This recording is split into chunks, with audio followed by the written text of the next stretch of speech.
کہ چیزیں تبدیل ہو رہی ہیں، اور چیزیں تبدیل ہونے کا مطلب ہے اپنے الٹ میں تبدیل ہو جاتی ہیں. تو الٹ میں تبدیل اگر ہو جاتی ہیں تو وہ آقا اور غلام تھے، تو یہ نہ ہو کہ آقا غلام بن جائے، غلام آقا بن جائے.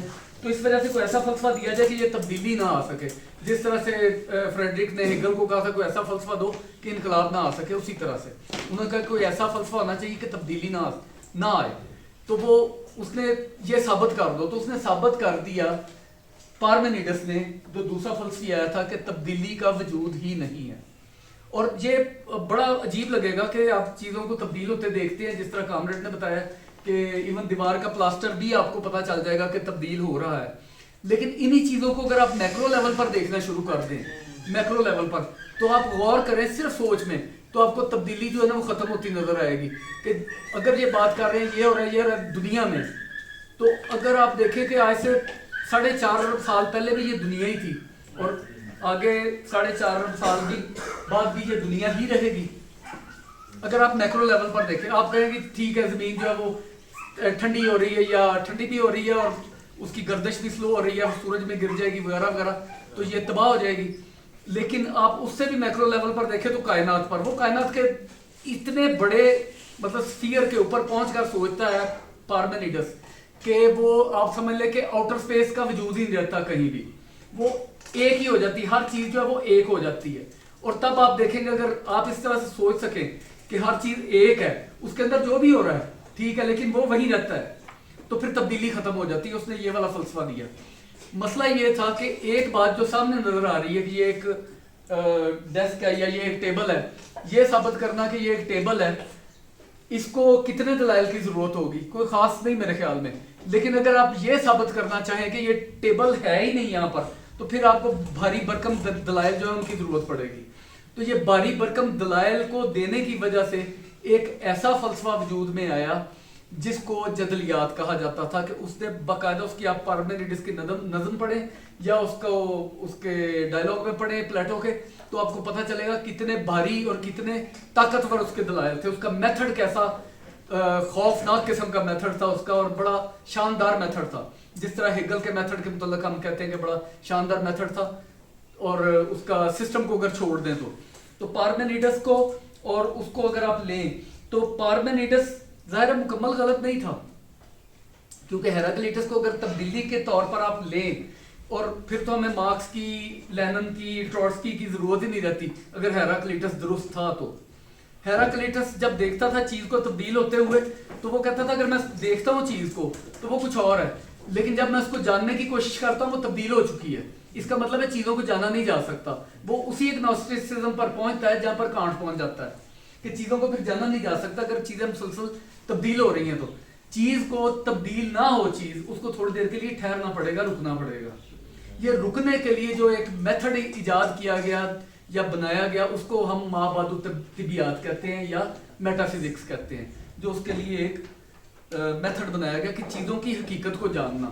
اور میٹا فزکس کا جس طرح کامریڈ نے بتایا ایک خاص وظیفہ یہی ہے کہ چیزوں کو روک کر دیکھا جاتا ہے اور ان کو دوسری چیزوں سے کاٹ کر دیکھا جاتا ہے. اور یہ ہم مانتے ہیں کہ یہ سائنٹیفک میتھڈ بھی ایسے ہی ہے کہ چیزوں کو کاٹا بھی جاتا ہے اور روکا بھی جاتا ہے. لیکن جو جدلیات ہے اس کا میتھڈ یہ تھا کہ چیزوں کو متحرک کر کے دیکھا جاتا ہے اور دوسری چیزوں کے ساتھ جوڑ کر دیکھا جاتا ہے.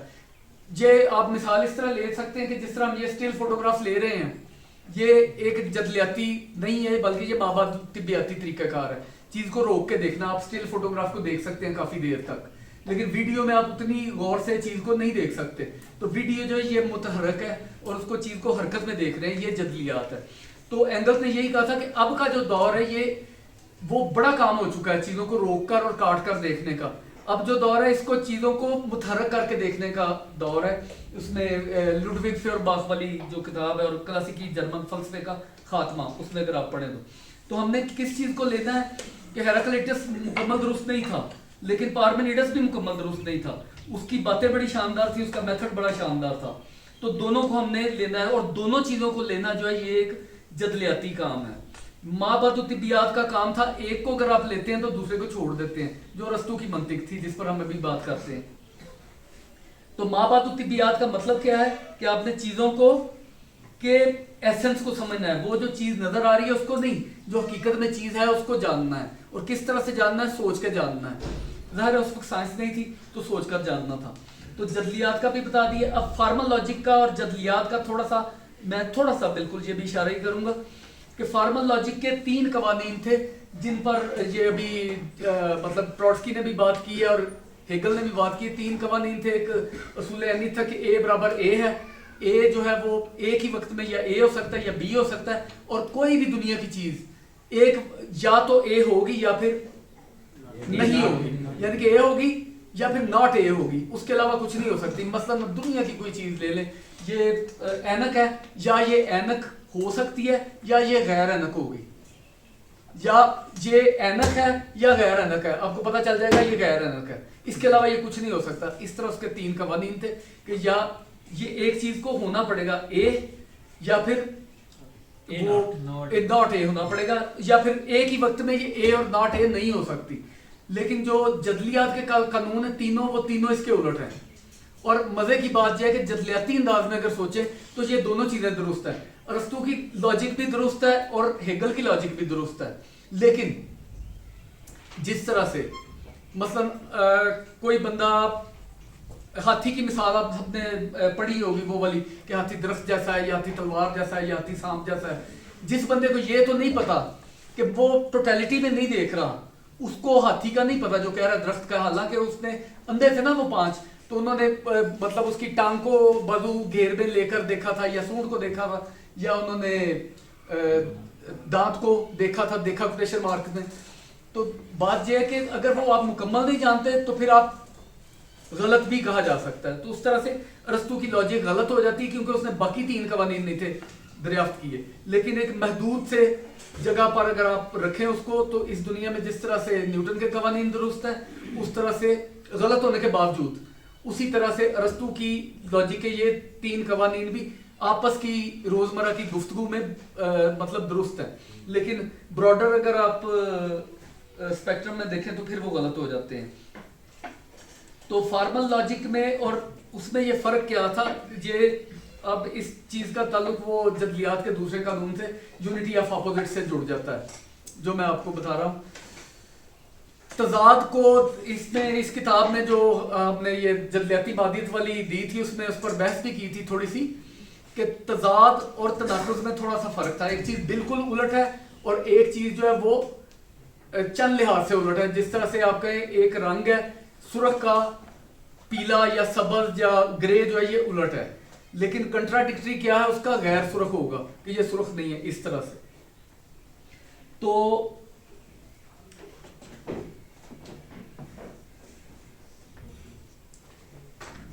پہلا قانون جس پر ہم کامریڈ نے بھی بات کی ہے اس پر ٹروٹسکی کا اے برابر اے پر, میں پہلے اے برابر اے کی ایک بات کر دوں. صرف اگر اے کو جسٹ اے لیا جائے, صرف اے لیا جائے اور اس کو برابر اے کے کہا جائے تو بظاہر تو لگے گا کہ یہ بات ٹھیک ہے اگر میں لکھوں اے برابر اے تو. لیکن ایک اور انداز سے یہ بات جو ہے وہ غلط ہو جاتی ہے کہ اے تو خود اے ہے, یہ اپنے برابر کیسے ہو سکتا ہے؟ ایک چیز میں اپنے برابر کیسے ہو سکتا ہوں؟ اگر میں تو خود میں ہوں تو اس لیے میں اپنے برابر نہیں ہوں, میں کسی اور کے برابر ہو سکتا ہوں. سمجھاتا ہوں. دوسری بات یہ اس طرح سے آپ سمجھ سکتے ہیں کہ اے بی کے برابر ہو سکتا ہے. کس طرح سے؟ اگر میں کہوں اے برابر بی تو اے برابر بی بالکل ٹھیک ہو جائے گا. وہ اس طرح سے ٹھیک ہو جائے گا کہ اے بھی ایک الفابیٹ ہے اور بی بھی الفابیٹ ہے, تو بطور الفابیٹ کے اے برابر بی ہے. گائے برابر گائے کے ہو سکتی ہے یا نہیں؟ گائے برابر گائے نہیں ہو سکتی کیونکہ گائے گائے ہے. گائے برابر بکری ہو سکتی ہے, وہ بھی مویشی ہے وہ بھی مویشی ہے. تو گائے برابر بکری برابر بھینس برابر اگر مویشی لیں تو گائے برابر انسان کیسے ہوگی؟ گائے برابر انسان بطور اینیمل ہو جائے گی کہ انسان بھی اینیمل ہے اور گائے بھی اینیمل ہے. اور گائے برابر برگد کے درخت کے کیسے ہوگی؟ لیونگ کریچر کے. آپ کو کوئی نہ کوئی بڑی چیز لینی پڑے گی, کوئی نہ کوئی بڑی چیز لینی پڑے گی آپ کو, ایک مطلب اس کو ہم کہتے ہیں جنرلائز کرنے کے لیے. جنرلائز کرنے کے لیے ہم جینس لیتے ہیں اور جینس کے اندر اسپیسیفک, جو جنرل کے اندر اسپیسیفک ہوتا ہے وہ اسپیشیز ہوتی ہے کہ جنرل اور اسپیسیفک, اس کو ہم کہتے ہیں کہ جینس اور اسپیشیز. بڑی چیز جینس ہے, چھوٹی سی چیز اسپیشیز ہے. کہ جس طرح میں نے کہا لیونگ تھنگس, اس کے نیچے ہم لے لیتے ہیں کہ پودے اور جانور.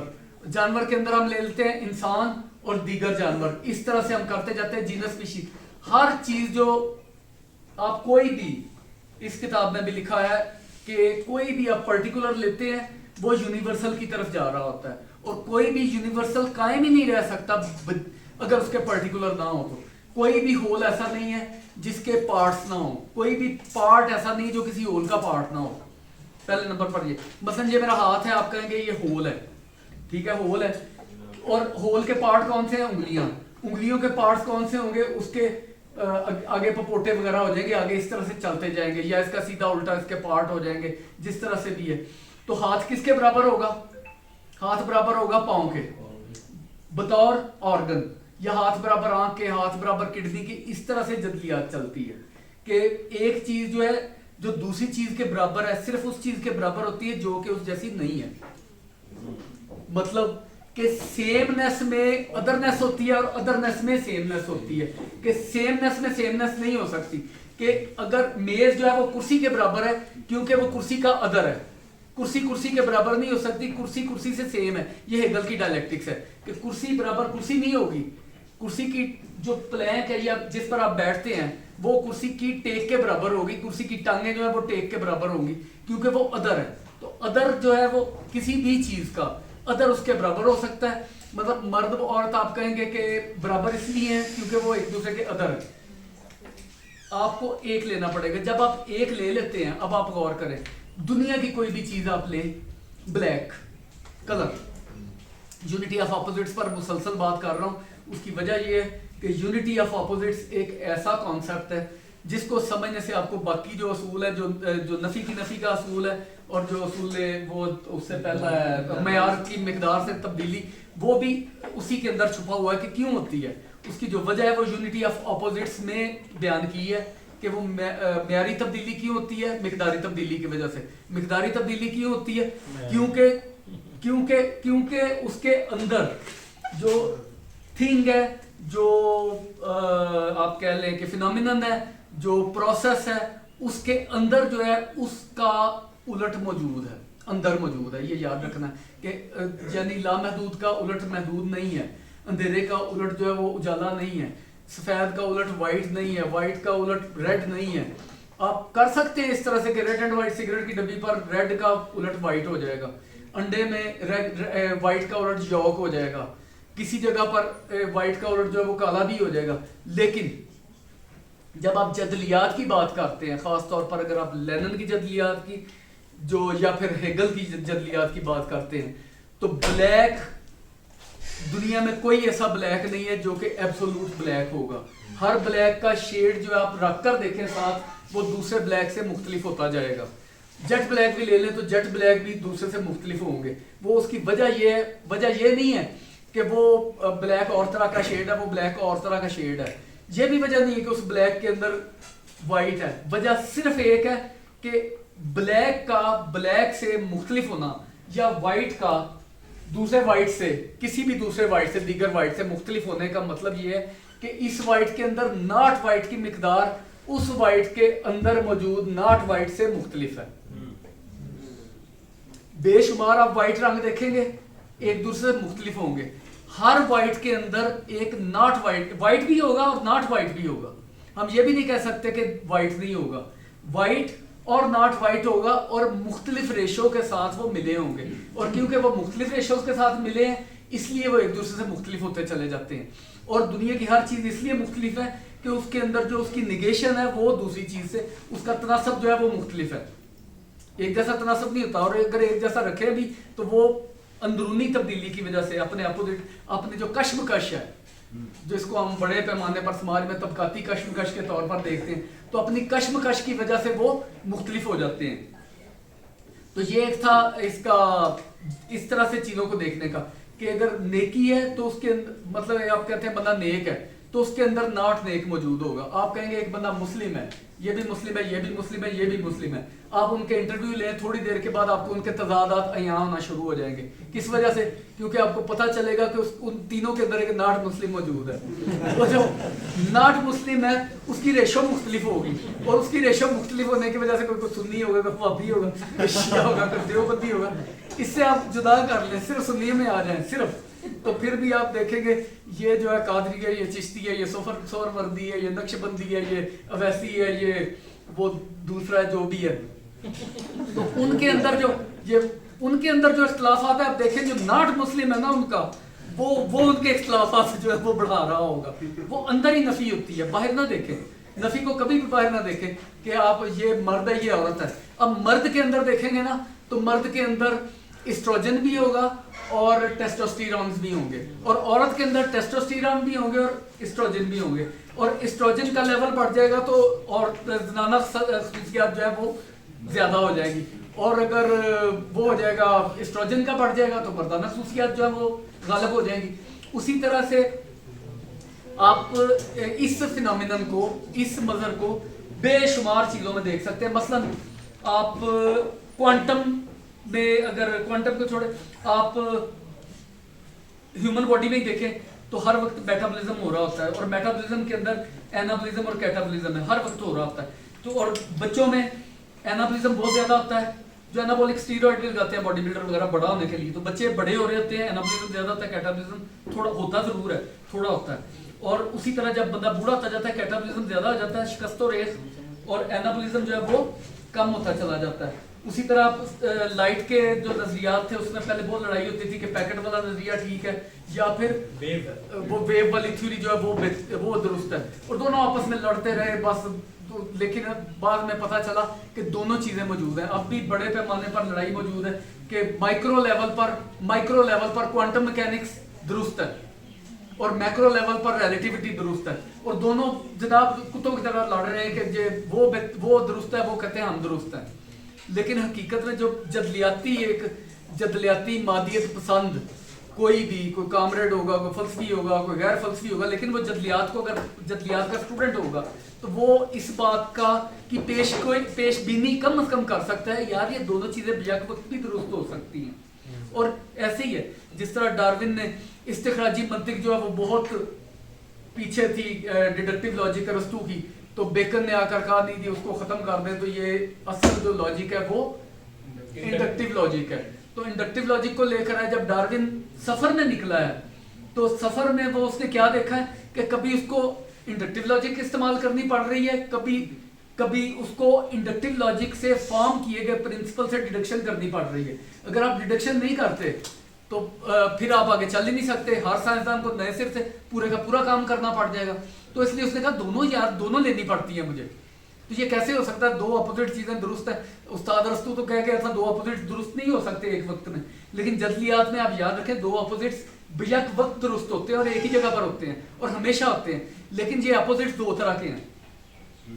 ایک تو یہ ہے کہ ایک فارمل لاجک کے اپوزٹس ہیں، جس طرح کامران نے کہا کہ بیج کو آپ بو دیں تو وہ درخت بن جائے گا یا اگ جائے گا جو بھی ہوگا، لیکن اگر آپ بیج کو جلا دیں تو پھر بھی اس کی نفی ہو گئی ہے، لیکن وہ نہیں بنے گا، کچھ بھی نہیں ہوگا. یا اس کو پیس کر کھا لیں تو پھر بھی اس کی وہ بطور ایک مطلب انسان کے کوئی سیل میں کام آ جائے گا، لیکن اس طرح سے اس کی نفی ہو گئی ہوگی، وہ دوبارہ سے درخت نہیں بن سکے گا.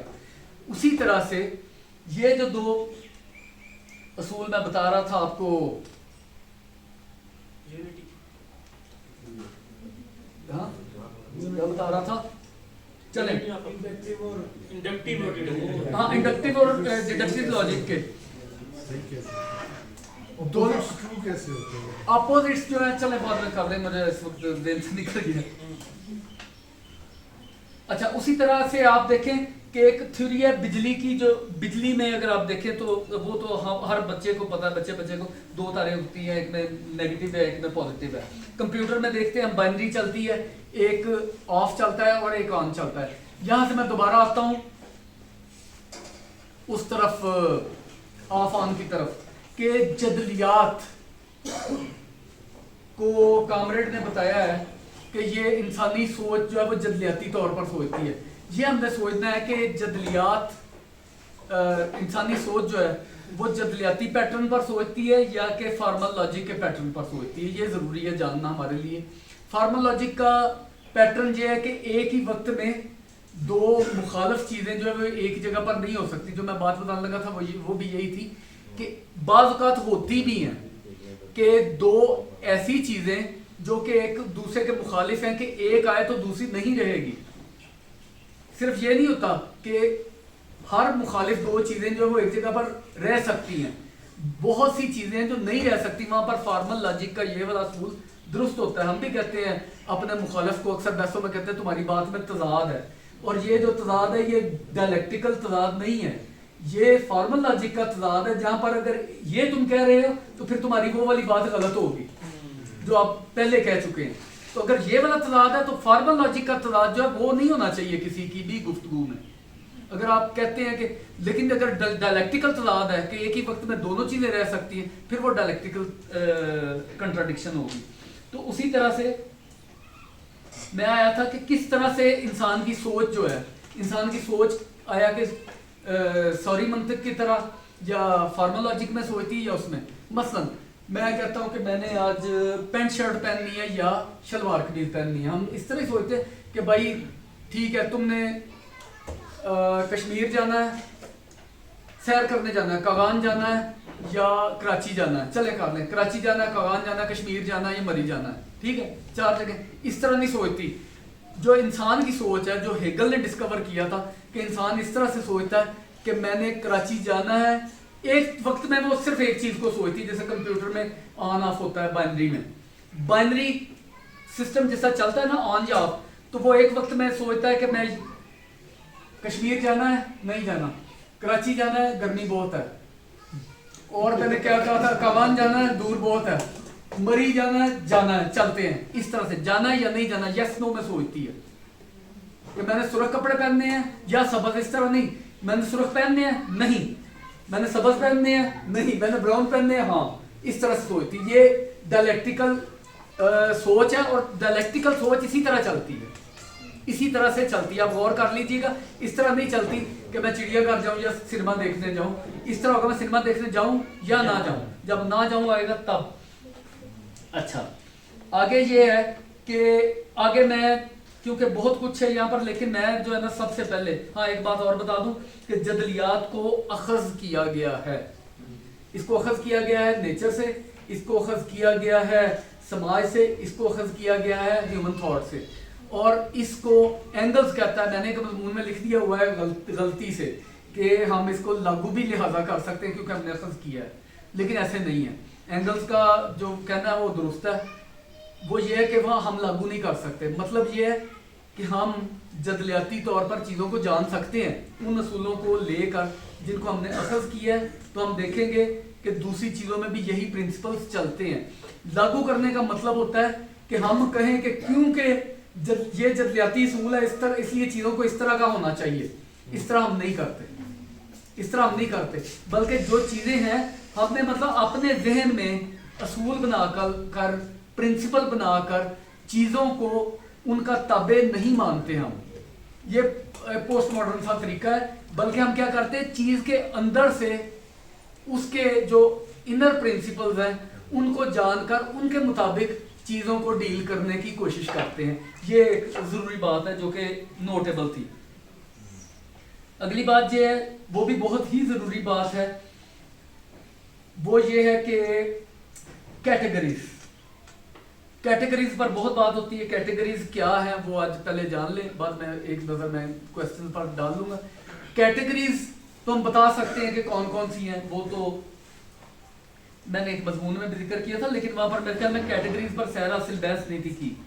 کیٹیگریز وہی ہیں جن کا ہم ذکر کرتے ہیں جس طرح معیار اور مقدار ہے، یا کوالٹی اور کوانٹٹی، یونیورسل پرٹیکولر اور انڈیویجول ہیں، یا یونیورسل یا جنرل اسپیسیفک اور انڈیویجول ہیں. اس کے علاوہ ایسنس اور اپیرنس ہیں، فارم اور کانٹینٹ ہیں، ایکچویلٹی اور ایکچوئل ہیں، پارٹ اور ہول ہیں، کاز اور ایفیکٹ ہیں، وغیرہ وغیرہ. ٹھیک ہے، یہ کیٹیگریز ہوتی ہیں. لیکن کیٹیگری ہوتی کیا ہے؟ یہ کوشچن تھا ایک جو کہ میں نے غلطی سے یا بھول سے میں اس کو اچھی طرح سے ڈیل نہیں کر سکا. یہ آج میں بتانے کی کوشش کرتا ہوں. کانسیپٹ انسان نے لکھوں خواہ سال کے بعد انسان نے کانسیپٹ بنائے کہ یہ بھی پانی ہے، یہ بھی پانی ہے، یہ بھی پانی ہے، یہ بھی پانی ہے. لیکن پانی کا یونیورسل بنانا، جس کو پوسٹ ماڈرنسٹ نہیں مانتے کہ یونیورسل ہوتے ہیں، وہ کہتے ہیں یونیورسل نہیں ہوتے. آپ پتہ نہیں کیا کرتے ہیں، میٹا نیریٹو اور نیریٹو پتہ نہیں